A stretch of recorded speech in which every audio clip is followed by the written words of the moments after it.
ઓમ શ્રી ગણેશાય નમઃ. અધ્યાય 20 પાર્થિવ લિંગના પૂજનનો વૈદિક વિધિ.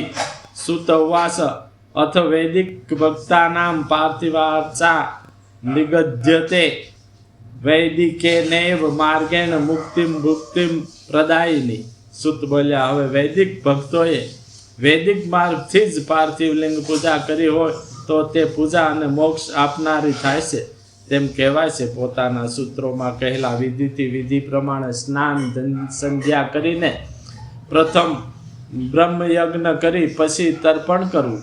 એ સમગ્ર નિત્ય કર્મો સંપૂર્ણ કર્યા પછી પુરુષે શિવનું સ્મરણ કરવા પૂર્વક ભસ્મ તથા રુદ્રાક્ષ ધારણ કરી સંપૂર્ણ ફળ સિદ્ધિ માટે વેદમાં કહેલા વિધિથી અતિશય ભક્તિપૂર્વક ઉત્તમ પાર્થિવ લિંગનું સારી રીતે પૂજન કરવું. પાર્થિવ લિંગની પૂજા નદી કિનારે, તળાવે, પર્વત પર, જંગલમાં, શિવાલયમાં કે કોઈ પવિત્ર સ્થાનમાં કરવી. હે બ્રાહ્મણો, શુદ્ધ પ્રદેશમાં રહેલી માટી લાવીને સાવધાનપણે કાળજીથી શિવલિંગ બનાવવું.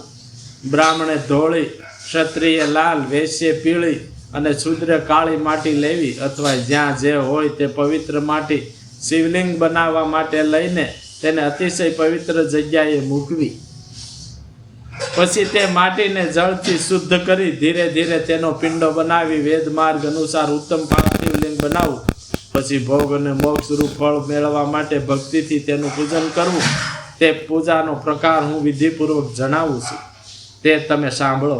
નમઃ શિવાય મંત્રથી પૂજા દ્રવ્ય પર પ્રોક્ષણ કરવું એટલે કે પાણી છાંટવું. અને ભૂરસી એ મંત્રથી પૃથ્વીની શુદ્ધિ કરવી. આપોસ્માત એ મંત્રથી જળનો સંસ્કાર કરવો. નમસ્તે એ રુદ્ર મંત્રથી માટીની ફાટને બંધ કરવી. સંભવાય એ મંત્રથી ક્ષેત્રની શુદ્ધિ કરવી. નમઃ સંભવાય એ મંત્રથી પંચામૃતની ઉપર પણ જળ છાંટવું. નમો નીલગ્રીવાય એ મંત્રથી ભક્તિમાન પુરુષે શંકરના લિંગની ઉત્તમ પ્રતિષ્ઠા કરવી. પછી વૈદિક માર્ગને અનુસરનારાએ એતત્તે રુદ્રાય એ મંત્રથી સુંદર આસન આપવું. માનો મહંતામ એ મંત્રથી શિવનું આહવાન કરવું. યા તે રુદ્ર એ મંત્રથી આસન પર બેસાડવું. યામી શુમ એ મંત્રથી શિવનો ન્યાસ કરવો. અભ્યાવાચ દધી એ મંત્રથી પ્રેમપૂર્વક અધિવાચ રસવો. અસૌ જીવ એ મંત્રથી દેવતાનો ન્યાસ કરવો. અસૌયા વર્ષપતિ એ મંત્રથી સામીપ્ય સાધવું. નમોસ્તુ નીલગ્રીવાય એ મંત્રથી પાદ્ય પગ ધોવાનું જળ અર્પણ કરવું. રુદ્રની ગાયત્રીથી અર્ધ્ય આપો અને ત્ર્યંબકમ એ મંત્રથી આચમન આપવું. પયઃ પૃથ્વીયામ એ મંત્રથી દૂધ વડે સ્નાન કરાવવું. દધિક્રામણ એ મંત્રથી દહીં વડે સ્નાન કરાવવું. ધૃતમ ધૃતપાવા એ મંત્રથી ઘીથી સ્નાન કરાવવું. મધુવ્યાતા મધુનતમ મધુમાનનો એ 3 મંત્રોથી મધ વડે અને ખાંડ વડે સ્નાન કરાવવું. એમ પંચામૃત સ્નાન કહ્યું છે. અથવા નમોસ્તુ નીલગ્રીવાય પાદ્ય મંત્રથી પંચામૃત સ્નાન કરાવવું. માનસ તો કે મંત્રથી પ્રેમપૂર્વક ધોત્યું અને નમો કૃષ્ણવે એ મંત્રથી ખેસ પહેરાવો. યા તે હેતી એ 4 મંત્રોથી વૈદિક ભક્તે પ્રેમથી શિવને વિધિપૂર્વક વસ્ત્ર આપવા. સારી બુદ્ધિવાળાએ નમઃભ્યમ એ મંત્રથી પ્રેમ વડે ચંદન ચડાવવું.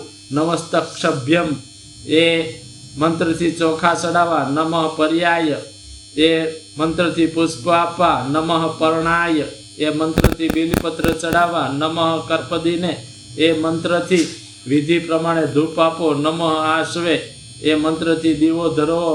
નમો જ્યેષ્ઠાય એ મંત્રથી ઉત્તમ પ્રકારનું નૈવેદ્ય ધરાવવું. અને ત્ર્યંબકમ એ મંત્રથી ફરી આચમન આપવું. ઈમા રુદ્રાય એ મંત્રથી શ્રીફળ આપવું. નમો વ્રજ્યાય એ મંત્ર બોલી પોતાનું સર્વસ્વ શંકરને સોંપી દેવું. માનો મહંતમ અને માનસ્તો કે એ 2 મંત્રોથી ચોખા વડે 11 રુદ્રોને પૂજવા. હિરણ્ય ગર્ભ એ 3 મંત્રથી દક્ષિણા આપી. દેવસ્યત્વા એ મંત્રથી ડાહ્યા માણસે અભિષેક કરવો. અને નમઃ આશ્વે એ દીવાના મંત્રથી શિવની આરતી ઉતારવી. ઈમા રુદ્રાય એ 3 મંત્રથી ભક્તિપૂર્વક શિવને પુષ્પાંજલિ અર્પણ કરવી. માનો મહંતામ એ મંત્રથી સમજુ પુરુષે શિવની પ્રદક્ષિણા કરવી. માનસ તો કે એ મંત્રથી સારી બુદ્ધિવાળાએ સાષ્ટાંગ પ્રણામ કરવા. એશ તે એ મંત્રથી શિવ મુદ્રા બતાવી. યતો યતઃ એ મંત્રથી અભય મુદ્રા અને ત્ર્યંબકમ એ મંત્રથી જ્ઞાન મુદ્રા. નમઃ સેના એ મંત્રથી મહામુદ્રા અને નમો ગોભ્ય એ મંત્રથી ધેનુ મુદ્રા બતાવી. એમ 5 મુદ્રાઓ બતાવ્યા પછી શિવ મંત્રનો જપ કરવો. વેદમાં જે કુશળ હોય તે સતરુદ્રી મંત્રોનો જપ કરવો. પછી વેદ જાણનારે પંચાંગનો પાઠ કરવો અને દેવાગાતું એ મંત્રથી શિવનું વિસર્જન કરવું. એ પ્રમાણે વિસ્તારથી શિવ પૂજાનો વૈદિક વિધિ કહ્યો. હવે ટૂંકમાં ઉત્તમ વૈદિક વિધિ તમે સાંભળો. સદ્યોજાત એ મંત્રથી માટી લાવી. વામદેવા એ મંત્રથી જળ નાખવું. અઘોરેણ એ મંત્રથી લિંગ બનાવવું અને તત્પુરુષા એ મંત્રથી વિધિ પ્રમાણે આહવાન કરવું. તે લિંગને વિદ્વાન પુરુષે ઈશાન સર્વ વિદ્યાનામ એ મંત્રથી વેદિકા સાથે જોડી દેવું અને બીજી સર્વ વિધિ ટૂંકમાં જ કરવી. સારી બુદ્ધિવાળાએ પંચાક્ષર મંત્રથી કે ગુરુએ આપેલા મંત્રથી વિધિ પ્રમાણે ષોડશોપચાર વડે પૂજા કરવી.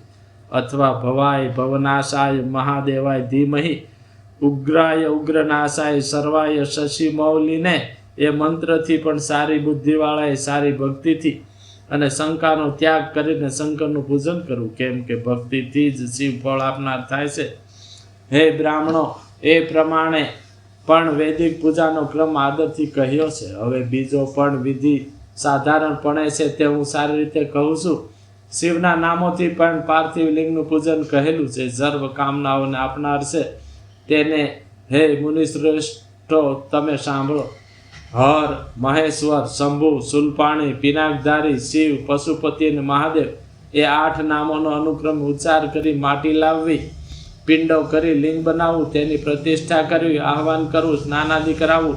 ષોડશોપચારથી પૂજન કરવું અને ક્ષમા કરજો એમ બોલી તે લિંગનું વિસર્જન કરવું. ઉપર કહેલા નામોની આગળ ઓમકાર રાખી તે નામને ચતુર્થી વિભક્તિ લગાડી છેડે નમઃ પદ ઉચ્ચારીને સર્વ પ્રકારની ક્રિયાઓ પરમ ભક્તિ સાથે હર્ષપૂર્વક કરવી. 6 અક્ષરો વાળા ઓમ નમઃ શિવાય મંત્રથી 6 અંગ સહિત બંને હાથમાં ન્યાસ વિધિ કરી પછી ધ્યાન કરવું. કૈલાસરૂપ સિંહાસનના મધ્ય ભાગમાં બિરાજેલા ભક્ત સન્નાદી મુનિઓ વડે પૂજાતા ભક્તોના દુઃખો રૂપી વનને બાળવામાં અગ્નિ સમાન અને વિશ્વના ભૂષણરૂપ એવા શ્રી મહાદેવનું ભક્તે ઉમાદેવી સાથે ધ્યાન કરવું. ચાંદીના પર્વત જેવા સફેદ સુંદર ચંદ્રરૂપ મુકુટવાળા રત્નોના આભૂષણ સમાન પ્રકાશતા શરીરવાળા ફરસી મૃગ વરદાન અને અભયદાન યુક્ત હાથવાળા પદ્માસને બિરાજેલા ચારે બાજુ દેવો વડે સ્તુતિ કરાતા વ્યાઘચર્મ ધારણ કરનાર વિશ્વના બીજ સ્વરૂપ સમસ્ત ભયને દૂર કરનાર 5 મુખ તથા 3 નેત્રવાળા શ્રી મહેશ્વરનું નિત્ય ધ્યાન ધરવું. એમ ધ્યાન ધરી ઉત્તમ પાર્થિવ લિંગનું પૂજન કરીને ગુરુએ આપેલા પંચાક્ષર મંત્રનો વિધિ પ્રમાણે જપ કરવો. હે બ્રાહ્મણો, ડાહ્યા માણસે અનેક પ્રકારના સ્તોત્રોથી મહાદેવની સ્તુતિ કરવી તથા અનેક નામોથી પ્રણામ કરતા રહી સતરુદ્રી સ્તોત્ર પણ ભણવું. પછી અક્ષત સહિત પુષ્પોને ખોબામાં લઈ આનંદથી ઉત્તમ ભક્તિપૂર્વક આ મંત્રો વડે શંકરની પ્રાર્થના કરવી. હે શંકર, હું આપનો છું. આપના ગુણો જ મારા પ્રાણ છે અને મારું ચિત્ત સદા આપમાં રહેલું છું એમ જાણી હે કૃપાના ભંડાર ભૂતનાથ, આપ મારા પર પ્રસન્ન થાઓ. હે શંકર, અજ્ઞાનથી તે જ્ઞાનથી મેં જે કંઈ જપ પૂજા આદિ કર્યું છે તે આપની કૃપાથી સફળ થાઓ. હું ખૂબ જ પાપી છું ને આપ મહાન પવિત્રકારક છો એમ જાણી હે પાર્વતીનાથ, આપ ઈચ્છતા હો તે કરો. હે મહાદેવ, વેદો, પુરાણો, સિદ્ધાંતો કે અનેક મુનિવરો પણ આપને જાણી શક્યા નથી, તો હે સદાશિવ, હું આપને ક્યાંથી જાણું?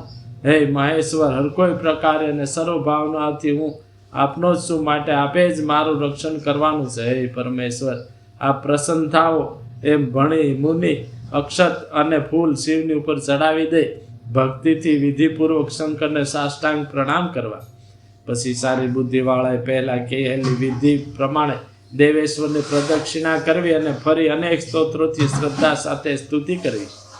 તે પછી ગળામાંથી અવાજ કરી પવિત્ર અને નમ્ર બુદ્ધિવાળા મનુષ્ય પ્રાર્થના કરીને શિવનું વિસર્જન કરવું. હે શ્રેષ્ઠ મુનિ, એ પ્રમાણે મેં વિધિપૂર્વક પાર્થિવ લિંગની પૂજા કહી છે. તે ભોગ અને મોક્ષ આપનારી અને શિવ ભક્તિમાં વધારો કરનારી છે. આ અધ્યાયને જે પવિત્ર ચિત્તથી ભણે છે કે સાંભળે છે તે સર્વ પાપથી રહિત મનવાળો થઈ સર્વ કામનાઓને પામે છે. આ ઉત્તમ આખ્યાન આયુષ્ય અને આરોગ્ય આપનાર, યશ કરનાર, સ્વર્ગ આપનાર અને પુત્ર તથા પૌત્રાદિનું સુખ આપનાર છે. આયુરોગ્યદમ ચૈવ યશ્યસ્વમ સ્વર્ગમેવ ચ પુત્ર પૌત્રાદિ સુખદમાખ્યાનમિદમ ઉત્તમ.